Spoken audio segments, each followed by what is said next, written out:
This is Doug Edge, who is an artist from the Los Angeles area. However, are you a farm boy? You're from Wisconsin. I was born on a farm. Yeah? I wasn't born in a hospital. I was born on a farm. It was my grandfather's farm. And my father went off to the war, and my mother moved in there with, you know, us two small children. Must have been great for a kid growing up to Well, be I on didn't a farm. grow up on the farm. When my dad came back, we moved to Colorado and eventually moved out here. So, So was it on the farm? Where did you get the inspiration to be an artist? well, it was funny because I was, my dad is a mechanic, and they came out here so that both of my sister and I could both go to college. And so they always thought, you know, he kind of directed me, you know, because I was real mechanical. I worked with my father. I did engine jobs with him. I'd go to work with him during the summer from the time I was 11 years old until when I was 16. I could do you know, my own engine job. And so the combination of that and my mathematics background, which I was good at mathematics in school, was he said, well, of course you'll be a mechanical engineer. So that's what I went to college for. But I didn't know art existed. We never went to a gallery. We never went to a museum. I never met an artist. I literally didn't know it existed. We had this one painting. It was a reproduction of a painting in the living room. My folks still have it, called the Southern Belle. And I was always intrigued with that when I was a little kid, because you know how the eyes follow you around the room? And you know, I'd kind of go one way and she'd be looking at me, I'd go around to the other side of the room and she'd be looking at me. So I was in engineering classes at Valley State College, which is now Northridge, and every day from the parking lot to the engineering building, I would pass by the art building. And there was this kid out there that was like welding steel together, and he later became a friend of mine, Tom McBride. And I was so intrigued with that. You know, I'm in there taking, you know, lectures on, you know, physics and chemistry, really dry, it's really boring and everything. And here's this kid out there welding these big pieces of steel together. And so I decided that I would take a drawing class and with my engineering classes, and it turned out that I loved it and I did really well with it. And then I switched my major, much to the chagrin of my folks, especially my dad. And but I just decided that this is, you know, this really makes me happy. This is what I'm going. And also, I didn't feel like I was that good at anything. You know, all of a sudden I can draw better than anybody in the class. I'm actually good at this. I'm good at something in my life, you know. So I never looked back. I was 19 years old, discovered art, and I met John Romaine about that time. We had ceramics class together, and we were two of the like 4 or 5 people that would actually stay all night in the ceramics class throwing pots. The rest of the kids would just come to class and work on their things, but we were just totally into it. We would just stay Doug, when was this? What year, approximately? 62, 63. He was working at the Dwan Gallery. And so he asked me if I would like to come and, you know, stuff envelopes and help set up shows. And I said, sure. So I met Rosenquist. Met Lyn Kienholz, and who else did I meet? Larry Rivers. Larry Rivers, Nikki DeSantal, Sean Tingley. Thank you. Yves Klein. Yep. I didn't meet Yves Klein. I wish I would have. Yeah. And also Smithson, and so it was just this fabulous education, although I didn't understand what they were doing at all, because it was totally different from what I was learning in school. A different way of thinking. Yeah, well, I was learning kind of like kind of a warmed over Picasso kind of thing via Rico Lebrun kind of drawing. Or Southern Belle. Yeah, well, Southern Belle was, I didn't, you know, that was just magic, you know. And so that was the beginning. And so I graduated from college and got married and went to work at Art Services, and then met all the LA faction, Billy L. Bankston and Larry Bell, you know, driving a truck over to their studios. And They're very, very nice people. And the two people that really influenced me the most were Wallace Berman and John L. Toon. They were the most soulful of all the people that I knew. They kind of took me under their wing in a way, and were very, very nice to me, very kind to me. And I kind of learned this thing about integrity from them, I think, and also from Ed, but I didn't really know Ed that well. This is Ed Kienholz. Yes, Ed Kienholz, yeah. And so that just kind of, you know, filtered into my thinking. And so making art was always like, it was like something that was really, what's the word? Kind of a magical thing. It wasn't a means to make money for me. It was more about like being a true artist and being creative and expressing myself and all that stuff, which I found out, and I thought that was, you know, what you're supposed to do. But what I found out was, as I started developing these prototypes, the art world said, no, no, no, you can't do this. You know, I changed a couple of times, and the art world and the galleries kind of went along with me, and then the third time I lost them, I never got them back. And so I've just worked these last 30 years kind of on my own, and once in a while I get a show, and I show what I'm working on at the time, and that's it. You mentioned the word prototype. I was thinking of prototype in the way of kind of a philosophical prototype. I had this idea of using a common object with a new material and making a social comment. So this bench in particular is, it's three elements of life. It's earth, seed, and water waiting at the bus stop. And actually, if it was hit by a bus, it would grow. It would become life. So, you know, I mean, that was kind of, to me, I've just come up with this recently, but this is like a kind of a prototype of making art. And I would do this certain kind of art making until an idea didn't just come to me, and, you know, there was a clever idea that I could do. But I always thought, no, I can't do a clever idea. I've got to do something I really believe in. This Pure Air Hope Chest was the next phase, where I actually, the bench was fabricated for me. I drew up the plans and I had it fabricated. The Hope Chest I made myself. I kind of went from having it fabricated to making it myself. So that was the next prototype. Around your studio here are works which are actually all very different.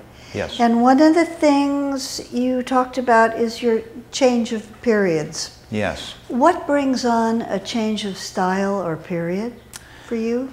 Well, it's just, it either becomes boring, or like for example, the one behind me, which is actually a more recent kind of prototype.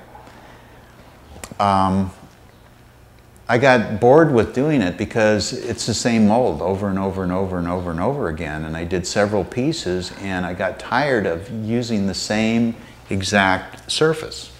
Okay, you say that the molds are the same, so each one of those hundreds of little sculptures, in a way, are they part of the mold, or do you set those in? Yes, they're all That's part of the mold. all part of the mold. My goodness. So each of these four, it's made up of 4 panels, the same mold, 4 times.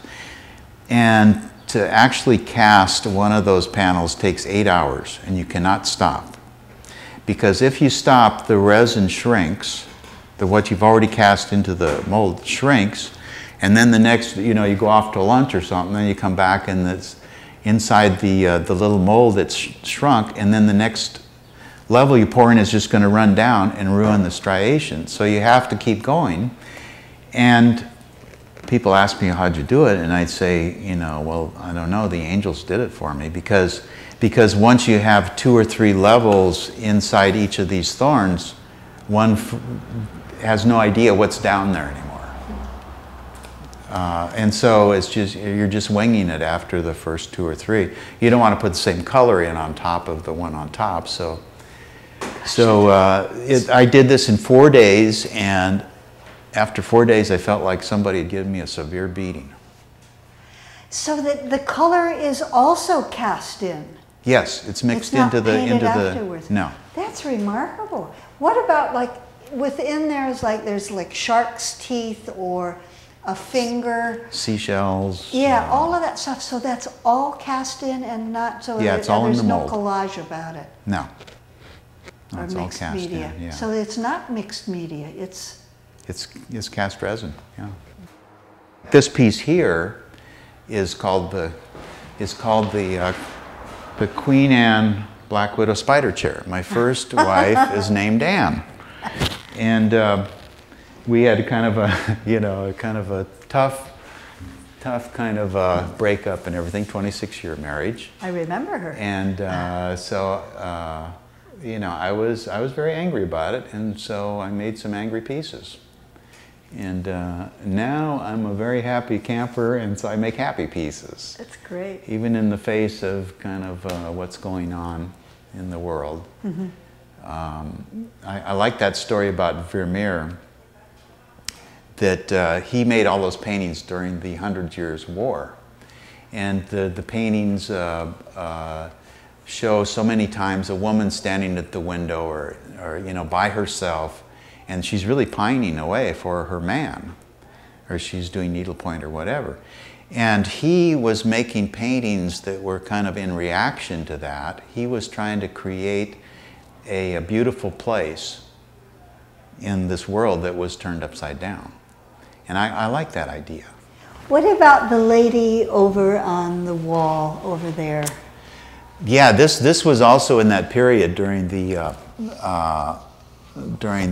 breakup, and I see this now in retrospect, but what I was dealing with then was this idea of history, where this painting was painted by Anthony van Eyck. This is Queen Henrietta, and when she married the king gave her Sir Geoffrey. This is Sir Geoffrey down here, who was a midget. He was 19 years old at the time. And meanwhile, in the New World, they're enslaving people, they're murdering people, they're destroying civilizations, they're raping the wealth, and so that these people can live high on the hog and have their paintings done. So I wanted to merge the kind of that aspect, this black hole kind of in history, with these paintings. So I gave her bat wings that kind of turned the background into kiting. It's like a kind of curtains on the side and also like bat wings. Yeah, it's the bat wings, exactly. Yeah. So I worked in that way for, I guess, 3 years or something. I had a show at the Works Gallery in Long Beach. The way I really like to show these is I like to build the wall out so that the wall is the same surface as the painting. So then the black hole just really is that much more kind of strange. And this piece here is I did the drawing for this when I was when living in Holland, but I couldn't make it till I got back. And this was actually, it was a prop in a theater piece called L'Histoire du Soldat, about the devil trying to buy the soul of the soldier that was coming back from the war. And it was done at the Mermaid Tavern in Topanga, and there was 3 actors, and there was a full group. I think there were 6 musicians that actually played the Stravinsky, and this was going on stage. So anyway, at a certain point in the play, the devil gets the soldier to agree to play cards for his soul. And so the devil comes around, and this piece has just become like just a box on the stage. They're sitting on it, standing on it, doing all this stuff. And so he comes around to the back, and he goes like this, and it was amazing. There was a gasp in the audience. When did you do the sculpture that is next to Queen Henrietta? I did Athena in 1985, and she was the 3rd of the large wood mythological characters that are all ladder figures. I did Atlas in the thinker pose, a ladder figure sitting on a staircase in Rodin's thinker pose with the earth on top. And this whole thing came out of the kind of the prototype of using the ladder and staircase as a symbol of growth, of personal growth, of going from one level to another level. The other one is Apollo, and he has his head is a Greek lyre, and he's as big as she is. And in the mythology, he invented the lyre. He was the god of music and poetry. And he made the first one out of a turtle shell and cow horns. And so his head is made out of, I carved the cow horns, but I got a turtle shell that one of my son's friends gave me that just was a perfect size. And so I made it this lyre, and I made the strings come down off of the goat horns and go across the bridge of the nose and in through the mouth. And when Alan came up to photograph the piece, this was in 1986 or something, I'd picked out the space to photograph it with a kind of a Renaissance space up in Montecito where there was a really deep landscape that was behind the piece, kind of like the Mona Lisa, how she's up close and then there's this real deep landscape. So we're up there, we got the piece set up, and we're waiting for the light to turn golden, which happens, you know, at sunset or at sunrise. So we're sitting up there, and we smoke some pot, and no one else is up there. And all of a sudden, after we smoke the pot, I hear like there's a radio going or something, and I'm looking around. What is that, Alan? It turns out that the wind is coming up, and it starts. The sculpture starts singing. I've made an Aeolian harp and didn't know it. And it was singing octaves as the wind came up, and as we took the picture, it was just singing away. When we came in, you said that this is one of your more recent pieces. So I've been making these container ships for about a year and a half, I think. And the idea of the container ship is, number one, I think I'm the first that's ever painted a container ship. I've never seen another artist that's painted a container ship, and I think they're so important as a symbol of modern day in that everything gets shipped with containers. But it's also, it's a perfect vehicle, the container ship is a perfect vehicle for two kinds of painting. There's the kind of painting that is a window into the world. Anything that's a representation of something else.